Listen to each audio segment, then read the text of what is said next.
Prime time ന്യൂസിലേക്ക് വിശദമായി. മാസപ്പടി ആരോപണത്തിൽ സീരിയസ് ഫ്രോഡ് ഇൻവെസ്റ്റിഗേഷൻ ഓഫീസ് അന്വേഷണത്തിന് തടസ്സമില്ല എന്ന് ഹൈക്കോടതി. കോർപ്പറേറ്റ് മന്ത്രാലയത്തിന്റെ അന്വേഷണം നടക്കുമ്പോഴും SFIO അന്വേഷണമാകാം. വിഷയത്തിൽ കേന്ദ്ര സർക്കാർ നിലപാടറിയിക്കാത്തതിൽ ഹൈക്കോടതി അതൃപ്തി അറിയിച്ചു. കേസ് ഫെബ്രുവരി 12 മാറ്റി.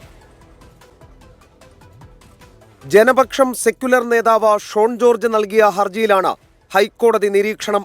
സീരിയസ് ഫ്രോഡ് ഇൻവെസ്റ്റിഗേറ്റീവ് ഏജൻസി തന്നെ കേസ് അന്വേഷിക്കണമെന്ന് ഹർജി പരിഗണിക്കവേ ഹർജിക്കാരൻ ആവശ്യപ്പെട്ടു. 2 ROCകളുടെ കണ്ടെത്തൽ ഗൗരവതരമെന്ന് ചൂണ്ടിക്കാട്ടിയായിരുന്നു ആവശ്യം. എന്നാൽ CMRL, KSIDC അഭിഭാഷകർ ഇതിനെ എതിർത്തു. തുടർന്ന് സീരിയസ് ഫ്രോഡ് ഇൻവെസ്റ്റിഗേറ്റീവ് ഏജൻസി അന്വേഷണത്തിൽ കേന്ദ്രത്തിന്റെ മറുപടി കോടതി തേടി.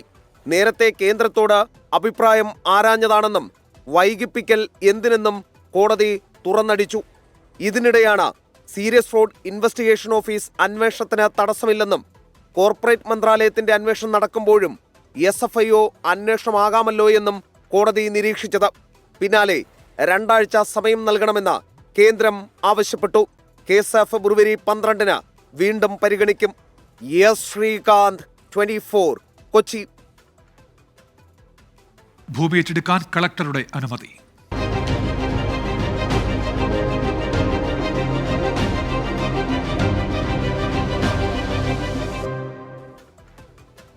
മാത്യു കുഴൽനാടൻ MLA ചിന്നക്കനാൽ റിസോർട്ട് ഭൂമിയിലെ സർക്കാർ അധിക ഭൂമി ഏറ്റെടുക്കാൻ ജില്ലാ കളക്ടറുടെ അനുമതി. കയ്യേറ്റം ചൂണ്ടിക്കാണിച്ച് ഉടുമ്പൻചോല ലാൻഡ് റവന്യൂ തഹസിൽദാർ നൽകിയ റിപ്പോർട്ട് കളക്ടർ അംഗീകരിച്ചു.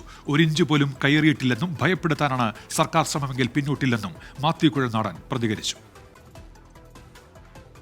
റിസോർട്ട് സ്ഥിതി ചെയ്യുന്ന ഭൂമിയിൽ ആധാരത്തിലുള്ളതിനേക്കാൾ 50 സെന്റിലധികം സർക്കാർ ഭൂമിയുണ്ടെന്നാണ് ലാൻഡ് റവന്യൂ തഹസിൽദാരുടെ കണ്ടെത്തൽ. റിപ്പോർട്ട് അംഗീകരിച്ച ജില്ലാ കളക്ടർ ഭൂമി തിരിച്ചുപിടിക്കാനുള്ള തുടർ നടപടികളുമായി മുന്നോട്ടു പോകാൻ നിർദ്ദേശം നൽകി. ഭൂമി കയ്യേറിയിട്ടില്ലെന്ന നിലപാടിൽ ഉറച്ചു നിൽക്കുകയാണ് മാത്യു കുഴൽനാടൻ. തനിക്കെതിരെയുള്ള എല്ലാ ആരോപണങ്ങളും തകർന്നുപോയി. അവസാന കച്ചിത്തുരുമ്പാണ് സർക്കാർ അധിക ഭൂമി കയ്യേറിയെന്ന കണ്ടെത്തലെന്നും മാത്യു കുഴൽനാടൻ. ഞാൻ വാങ്ങിയ പ്രോപ്പർട്ടിയിൽ നിന്നും 1 ഇഞ്ച് സ്ഥലം കൂടുതലായി ഞാൻ കൈവശം വയ്ക്കുകയോ ഞാൻ കയ്യേറുകയോ ഞാൻ മതിൽ കെട്ടിയെടുക്കുകയോ ചെയ്തിട്ടില്ല എന്നതാണ് എനിക്ക് ആദ്യം അസന്നിഗ്ധമായി പറയാനുള്ള കാര്യം. സർക്കാർ ഭൂമി ഏറ്റെടുക്കുന്നതിന്റെ ഭാഗമായി നോട്ടീസ് നൽകിയ ശേഷം മാത്യു കുഴൽനാടനെ ഹിയറിംഗിന് വിളിപ്പിക്കും. നിയമ നടപടിയുമായി സഹകരിക്കുമെന്ന് കുഴൽനാടനും വ്യക്തമാക്കിയിട്ടുണ്ട്. മൂവാറ്റുപുഴ MLAക്കെതിരെ വിജിലൻസ് നടത്തുന്ന പ്രാഥമിക അന്വേഷണത്തിന്റെ റിപ്പോർട്ട് ഉടൻ സർക്കാരിന് കൈമാറും. രാഷ്ട്രീയ പ്രേരിതമെന്ന മാത്യു കുഴൽനാടൻ ആവർത്തിക്കുമ്പോഴും റവന്യൂ റിപ്പോർട്ട് ഉൾപ്പെടെ തിരിച്ചടിയാണ്. വരും ദിവസങ്ങളിലും സർക്കാരും മാത്യുവും തമ്മിലുള്ള പോര തുടരും. ഇടുക്കിയിൽ നിന്ന് സുനിൽ സുരേന്ദ്രനൊപ്പം വിഷ്ണു സുരേഷ്, 24. ആത്മഹത്യയിൽ അനങ്ങാതെ പോലീസ്.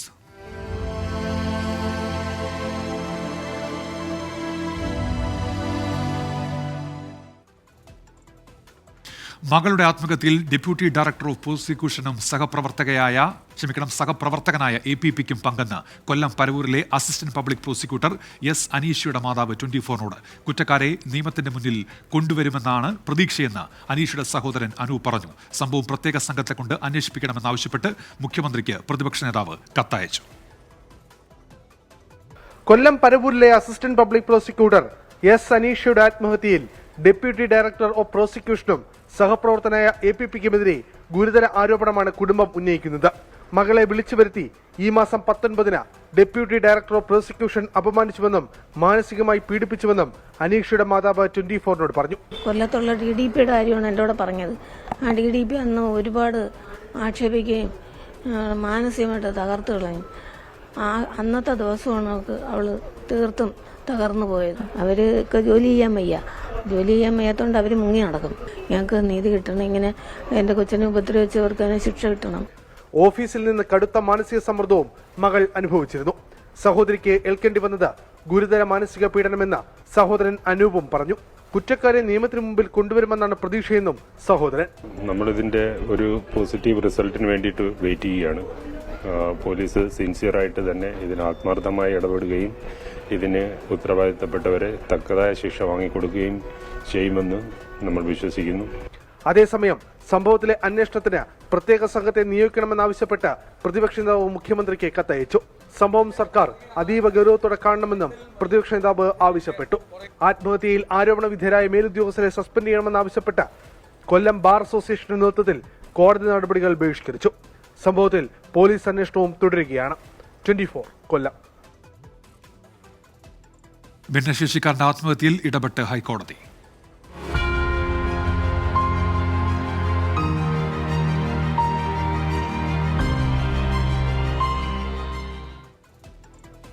കോഴിക്കോട് ചക്കിട്ടപ്പാറയിൽ പെൻഷൻ മുടങ്ങിയതിനെ തുടർന്ന് ഭിന്നശേഷിക്കാരൻ ആത്മഹത്യ ചെയ്ത സംഭവത്തിൽ ഹൈക്കോടതി സ്വമേധയാ കേസെടുത്തു. ജോസഫിന്റെ മൃതദേഹവുമായി കളക്ടറേറ്റിന് മുന്നിൽ UDF പ്രവർത്തകർ പ്രതിഷേധിച്ചു. ജോസഫിന് പെൻഷൻ മുടങ്ങിയോ എന്ന് പരിശോധിച്ച് റിപ്പോർട്ട് നൽകാൻ ആവശ്യപ്പെട്ടതായി മന്ത്രി ഡോക്ടർ ആർ ബിന്ദു അറിയിച്ചു. ജോസഫ് ആത്മഹത്യ ചെയ്ത സംഭവത്തിൽ സ്വമേധയാ കേസെടുത്ത ഹൈക്കോടതി തുടർ നടപടികൾക്കായി ചീഫ് ജസ്റ്റിസിന്റെ അനുമതി തേടി. കേന്ദ്ര സർക്കാർ, സാമൂഹ്യനീതി വകുപ്പ്, കോഴിക്കോട് ജില്ലാ കലക്ടർ, ചക്കിട്ടപ്പാറ പഞ്ചായത്ത് സെക്രട്ടറി എന്നിവരെ കേസിൽ എതിർകക്ഷികളാക്കും. അതേസമയം സർക്കാരാണ് മരണത്തിന് കാരണമെന്ന് കോൺഗ്രസ് ആരോപിച്ചു. കോഴിക്കോട് കളക്ടറേറ്റിന് മുന്നിൽ ജോസഫിന്റെ മൃതദേഹവുമായി UDF പ്രവർത്തകർ പ്രതിഷേധിച്ചു.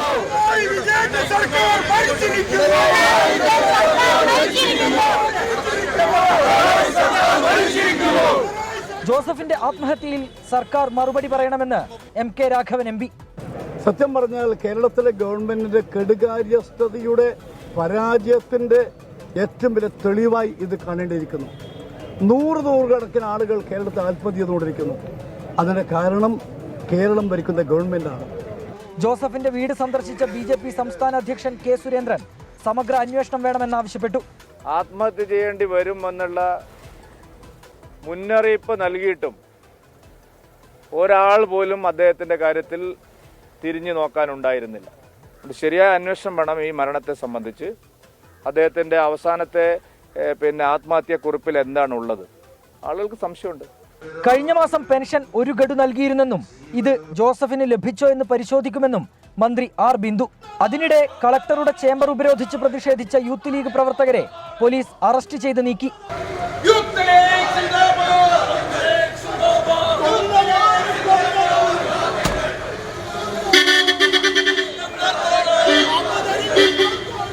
ചക്കിട്ടപ്പാറ മുതുകാടിലെ വീട്ടിൽ പൊതുദർശനത്തിന് വെച്ച ജോസഫിന്റെ മൃതദേഹം ക്രിസ്തുരാജ പള്ളി സെമിത്തേരിയിൽ സംസ്കരിച്ചു. 24 കോഴിക്കോട്.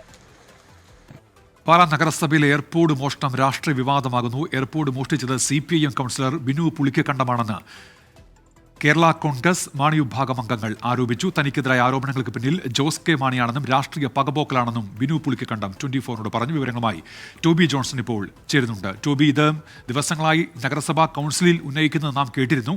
ഇപ്പോൾ എന്തൊക്കെയാണ് ഇതുമായി ബന്ധപ്പെട്ട പുതിയ വിവരങ്ങൾ പുറത്തുവരുന്നത്? തീർച്ചയായിട്ടും കഴിഞ്ഞ കുറച്ച് ദിവസങ്ങളായിട്ട് ഈ ആരോപണങ്ങൾ ഉയർന്നു വന്നിരുന്നു. എന്തായാലും അവസാനം വന്ന് നിൽക്കുന്നത് ഭരണപക്ഷത്തുള്ള CPM നേതാവായിട്ടുള്ള കൗൺസിലറായിട്ടുള്ള ബിനു പുളിക്കക്കണ്ടമാണ് ഈ എയർപോർട്ട് മോഷ്ടിച്ചത് എന്നുള്ളൊരു ആരോപണമാണ് ഇപ്പോൾ കേരള കോൺഗ്രസ് എമ്മിൻ്റെ അതേ ഭരണപക്ഷി ഒപ്പമിരിക്കുന്ന ഭരണപക്ഷത്തുള്ള കേരള കോൺഗ്രസ് എമ്മിൻ്റെ നേതാവായിട്ടുള്ള ജോസ് ചിരാങ്കുഴി പറഞ്ഞിരിക്കുന്നത്. അദ്ദേഹം 6 മാസം മുമ്പാണ് അദ്ദേഹത്തിൻ്റെ എയർപോർട്ട് നഷ്ടമായത്. പക്ഷേ അതിന് പിന്നിൽ പ്രവർത്തിച്ചത് ഈ ബിനു പുളിക്കക്കണ്ടം ആണെന്നാണ് പറയുന്നത്. പക്ഷേ ബിനു പുളിക്കക്കണ്ടം പറയുന്നത് നേരത്തെ നമ്മൾ കണ്ടതാണ്, ചെയർമാൻ തെരഞ്ഞെടുപ്പുമായി ബന്ധപ്പെട്ട് വലിയ കോലാഹലങ്ങൾ ഉണ്ടായിരുന്നു. ബിനു പുളിക്കക്കണ്ടത്തെ ചെയർമാനാക്കാതിരിക്കാനുള്ള ചില നീക്കങ്ങൾ കേരള കോൺഗ്രസ് നടത്തുന്നത് കണ്ടു. അതിൻ്റെയൊക്കെ ഒരു ബാക്കി പത്രമായിട്ട് ഉണ്ടായ രാഷ്ട്രീയ ഗൂഢാലോചനയാണ്. അതിന് പിന്നിൽ ജോസ് കെ മാണി തന്നെയാണെന്നുള്ള ഒരു ആക്ഷേപമാണ്, ഒരു ആരോപണമാണ് ഇപ്പോൾ എന്തായാലും ബിനു പുളിക്കക്കണ്ടം ഉന്നയിക്കുന്നത്. അദ്ദേഹം നമ്മളോടൊപ്പം ചേരുന്നുണ്ട്. ശരിക്കും എന്താണ് നടന്നത്? ഇതൊരു രാഷ്ട്രീയ ഗൂഢാലോചനയാണ്.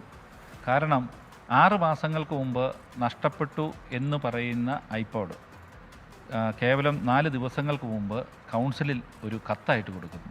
സാധാരണ ഒരു പരാതി ഇതുപോലെ ഒരു സംഭവം ഉണ്ടായാൽ പോലീസ് സ്റ്റേഷനിൽ പരാതി കൊടുക്കേണ്ടത് എന്നാണ് ഞാൻ വിശ്വസിക്കുന്നത്. പോലീസ് സ്റ്റേഷനിൽ ഈ 6 മാസമായിട്ട് പരാതി കൊടുത്തിട്ടില്ല. അതിനുശേഷം കൃത്രിമമായ തെളിവ് ഉണ്ടാക്കി എന്ന് പറയുന്നു. അവർ പറയുന്നത് ഇത് ഡിജിറ്റൽ തെളിവുണ്ടെന്നുള്ളത്. ആ ഡിജിറ്റൽ തെളിവ് ഉണ്ടാക്കി എന്ന് പറഞ്ഞുകൊണ്ടാണ് ഈ പ്രചാരണം നടത്തിയത്. ഏതായാലും പിന്നിൽ ജോസ് കെ മാണിയാണെന്ന് താങ്കൾ പറയാനുള്ളതാണ്. ഇത് ഇല്ലാത്തൊരു സംഭവം. എന്നോട് അദ്ദേഹത്തിനുള്ള പക അത് പാലായിലെ ജനങ്ങൾക്ക് മാത്രമല്ല, കേരളത്തിലെ എല്ലാവർക്കും അറിയാം. അദ്ദേഹം 100% അർഹതയുണ്ടായി ചെയർമാനായിട്ട് അർഹതയുണ്ടായിരുന്നു എന്നെ ആക്കാതിരിക്കാൻ അദ്ദേഹം നടത്തിയ ചരടുവലികൾ, അദ്ദേഹം നടത്തിയ നീക്കങ്ങൾ. ഈ പറയുന്ന ജോസ് ചീരാങ്കുഴയെയാണ് സാമ്പത്തികമായി ഓഫർ ചെയ്യിച്ചുകൊണ്ട് പല സ്ഥലങ്ങളിലും ഇദ്ദേഹം മീഡിയേറ്ററായിട്ട് അയച്ചത്. പല സ്ഥലങ്ങളിലും. ഞാനത് രാഷ്ട്രീയ മാന്യതയുടെ പേരിൽ അത് ഞാൻ വെളിച്ചത്ത് പറയുന്നില്ല. ഇദ്ദേഹം അയച്ചത് എന്തായാലും ഇതൊരു രാഷ്ട്രീയ ഒരു ആരോപണമായി തന്നെ താങ്കൾ 100% രാഷ്ട്രീയ ആരോപണം, അതിൻ്റെ അത്ര തർക്കവുമില്ല. തീർച്ചയായിട്ടും അതാണ് ബിനു പുളിക്കക്കണ്ടം ശരി ടോബി, പറയുന്നത്. ഏതായാലും ആ രാഷ്ട്രീയ ആരോപണമായി അത് മാറുകയാണ്. പാലാ നഗരസഭയിൽ ടോബി ജോൺസണാണ് വിവരങ്ങൾ നൽകിയത്. ഫ്രണ്ട് ന്യൂസിലേക്ക് തിരികെ. ഇന്ത്യ സഖ്യത്തിന് തിരിച്ചടി.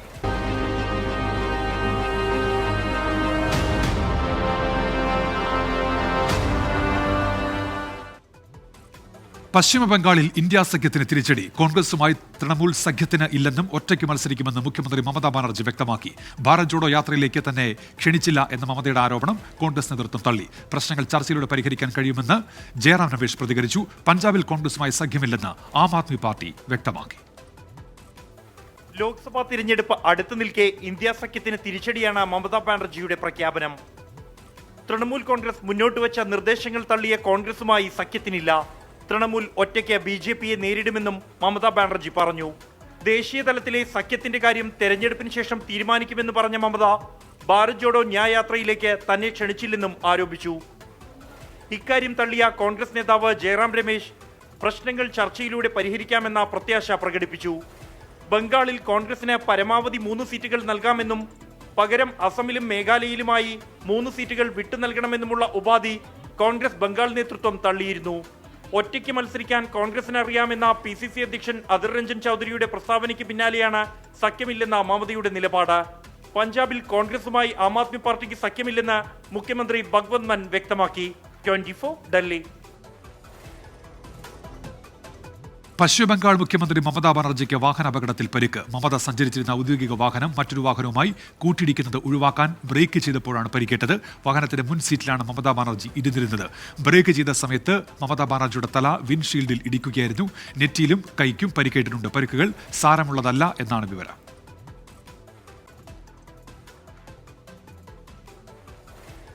തടസ്സങ്ങൾ നേരിട്ട് യാത്ര മുന്നോട്ട്.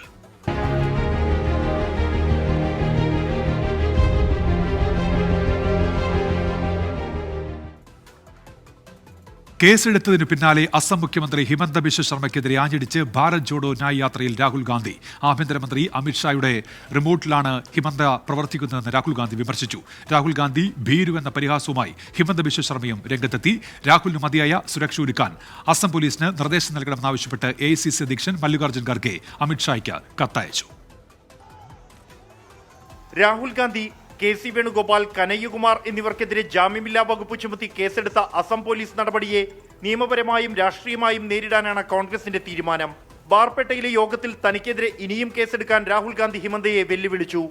അമിത്ഷായുടെ നിയന്ത്രണത്തിലാണ് ഹിമന്ത. അമിത്ഷയ്ക്കെതിരെ വാതുറക്കാൻ ഹിമന്തയ്ക്ക് ഭയമാണെന്നും രാഹുൽ.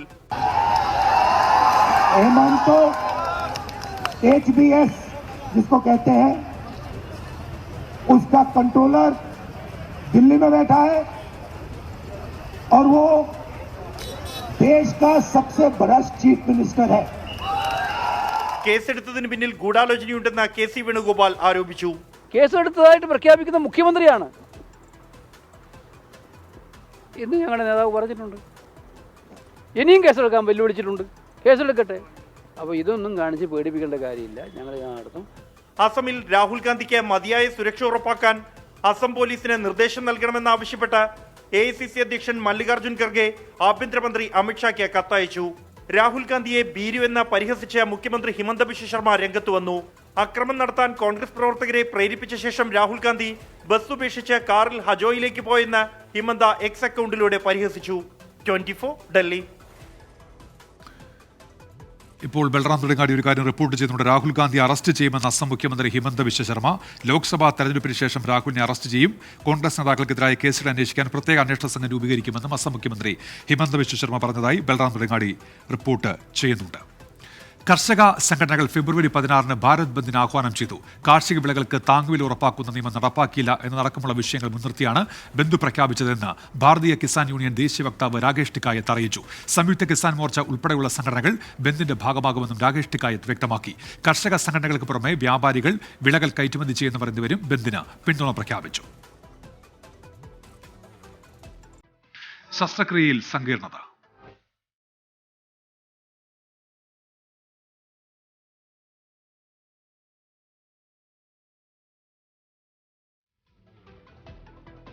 ആലപ്പുഴയിൽ പ്രസവ നിർത്തൽ ശസ്ത്രക്രിയയ്ക്കിടെ യുവതി മരിച്ചത് ഹൃദയാഘാതമെന്ന് പോസ്റ്റ്മോർട്ടം റിപ്പോർട്ട്. ശസ്ത്രക്രിയയിലെ സങ്കീർണത കാരണം ആന്തരിക അവയവങ്ങളുടെ പ്രവർത്തനം നിലച്ചെന്നും ഡോക്ടേഴ്സ്. വിശദമായി അന്വേഷിച്ച് കുറ്റക്കാർക്കെതിരെ നടപടിയെടുക്കണമെന്ന് ബന്ധുക്കൾ ആവശ്യപ്പെട്ടു. ആലപ്പുഴ പഴയവീട് സ്വദേശി ആശാ ശരത്താണ് പ്രസവ നിർത്തൽ ശസ്ത്രക്രിയയെ തുടർന്ന് ഗുരുതരാവസ്ഥയിലായി ആലപ്പുഴ വണ്ടാനം മെഡിക്കൽ കോളേജിൽ വെച്ച് മരിച്ചത്.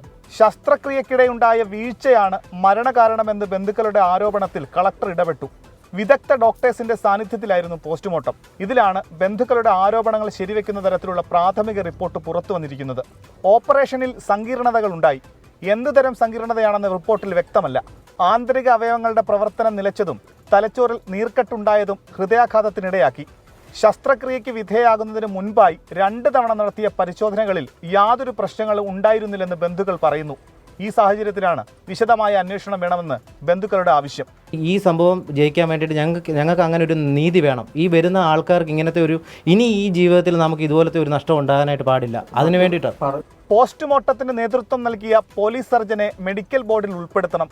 ആലപ്പുഴ മെഡിക്കൽ കോളേജിലെ മറ്റു ഡോക്ടർമാരെ മെഡിക്കൽ ബോർഡിൽ നിന്ന് ഒഴിവാക്കണമെന്നും കുടുംബം ആവശ്യപ്പെട്ടു. ഈ ഒരു ഹോസ്പിറ്റലിനെ ഡിപ്പെൻഡ് ചെയ്ത് കുറേ ആൾക്കാർ, കുറേ പെൺകുട്ടികൾ ഉണ്ട്, വെയിറ്റ് ചെയ്ത് നിൽപ്പുണ്ട്. അവർക്കൊന്നും ഇനി ഈ ഒരു ഗതി വരാൻ പാടില്ല. കാരണം ഈ ആലപ്പുഴയിൽ ഈ ഒരു ഒറ്റൊരു ഹോസ്പിറ്റലേ ഉള്ളൂ. കഴിഞ്ഞ ഡിസംബർ 25-നാണ് ആദ്യം ശസ്ത്രക്രിയ നിശ്ചയിച്ചിരുന്നത്. അന്ന് വനിതാ ഡോക്ടർ അവധിയിലായതിനെ തുടർന്ന് കഴിഞ്ഞ വെള്ളിയാഴ്ചത്തേക്ക് പുതിയ തീയതി എടുക്കുകയായിരുന്നു. അസ്വാഭാവിക മരണത്തിന് അമ്പലപ്പുഴ പോലീസ് കേസെടുത്തു. 24 ആലപ്പുഴ. പാലക്കാട് ഗവർണർക്കെതിരെ SFIയുടെ പ്രതിഷേധമുണ്ടായ SFI ഇപ്പോൾ പരിഹസിക്കുകയാണ്. ഗവർണർ, ഞാൻ അവർക്ക് എല്ലാ ആശംസകളും നേരുന്നുവെന്നാണ് ഗവർണറുടെ പ്രതികരണം. പാലക്കാട് നിന്ന് ഫ്രണ്ട് ന്യൂസിലേക്ക് തിരികെ. ഭാഗ്യശാലിയെ തിരഞ്ഞു കേരളം.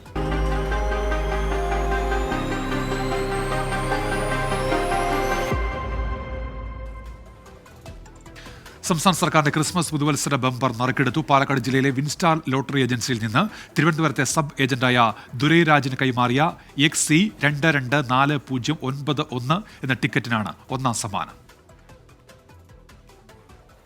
പാലക്കാട് ജില്ലയിലെ വിൻസ്റ്റാർ ലോട്ടറി ഏജൻസി ഉടമയായ ഷാജഹാൻ തിരുവനന്തപുരത്തെ ലക്ഷ്മി ലക്കി സെന്റർ ഉടമയായ ദുരൈരാജിന് കൈമാറിയ ടിക്കറ്റിനാണ് 20 കോടി രൂപ സമ്മാനം.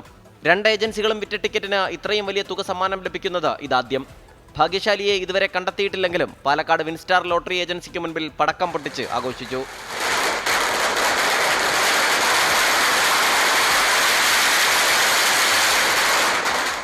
വളരെ അധികം സന്തോഷം. ഒരു പ്രതീക്ഷ ഉണ്ടായിരുന്നു, ഞങ്ങൾക്കൊരു ഒന്നാം സമ്മാനം ഇപ്രാവശ്യത്തെ അടിക്കുന്നുള്ള ഒരു പ്രതീക്ഷ 100% ഉണ്ടായിരുന്നു. അത് ദൈവം സഹകരിച്ചു, നമുക്ക് സമ്മാനം ലഭിച്ചു. ശബരിമല തീർത്ഥാടകരുടെ തിരക്കുണ്ടായിരുന്ന സമയത്താണ് ടിക്കറ്റ് വിറ്റതെന്ന് ദുരൈരാജ്. ഇത് ഇപ്പം ശബരിമല സീസണാണ്, അപ്പം അതുകൊണ്ട് ഒരുപാട് തിരക്കുണ്ട്. ടൂറിസ്റ്റ് പ്ലേസ് ആണ്, ആരെടുത്തുണ്ടോ എന്ന് അറിയാൻ പറ്റത്തില്ല. പുറത്തും ആയിരിക്കാം, ഇവിടെ ആയിരിക്കാം, കേരളത്തിനകത്തും ആവാം, പുറത്തും ആവാം, എന്നൊക്കെ അറിയാൻ പറ്റില്ല. 1 കോടി രൂപ വീതം 20 പേർ 2ാം സമ്മാനത്തിന് അർഹരായി. 30 പേർക്ക് 10 ലക്ഷം രൂപ വീതം 3ാം സമ്മാനം ലഭിച്ചു. 20 പേർക്ക് 3 ലക്ഷം രൂപ വീതം 4ാം സമ്മാനവും 20 പേർക്ക് 2 ലക്ഷം രൂപ വീതം 5ാം സമ്മാനവും നറുക്കെടുത്തു. ക്രിസ്മസ് പുതുവത്സര ബമ്പറുകളുടെ ചരിത്രത്തിലെ ഏറ്റവും ഉയർന്ന സമ്മാനത്തുകയും സമ്മാനങ്ങളുടെ എണ്ണവും ഇത്തവണത്തേതായിരുന്നു. കഴിഞ്ഞ ഡിസംബർ ബമ്പറിൽ 3,88,840 സമ്മാനമായിരുന്നു ഉള്ളതെങ്കിൽ ഇത്തവണ അത് 6,91,300 പേർക്കായിട്ട് കൂടുതൽ സമ്മാനങ്ങളുണ്ട്. നറുക്കെടുപ്പിന് മുന്നോടിയായി സമ്മർ ബമ്പർ ടിക്കറ്റുകൾ പ്രകാശനം ചെയ്തു. 10 കോടി രൂപയാണ് സമ്മർ ബമ്പറിന്റെ 1ാം സമ്മാനം. 24 തിരുവനന്തപുരം. SFI പ്രതിഷേധങ്ങളെ പരിഹസിച്ച് ഗവർണർ ആരിഫ് മുഹമ്മദ് ഖാൻ. ഭരിക്കുന്ന പാർട്ടിയുടെ വിദ്യാർത്ഥി സംഘടന ആയിട്ട് പോലും അവർ തെരുവിലൂടെ ഓടുകയാണെന്നായിരുന്നു ഗവർണറുടെ പ്രതികരണം. I give them my best wishes and I feel sorry for them that despite being part of the ruling party they are still running on the roads. I feel sorry for them, that's all I can say, and I give them my best wishes. I have no problem.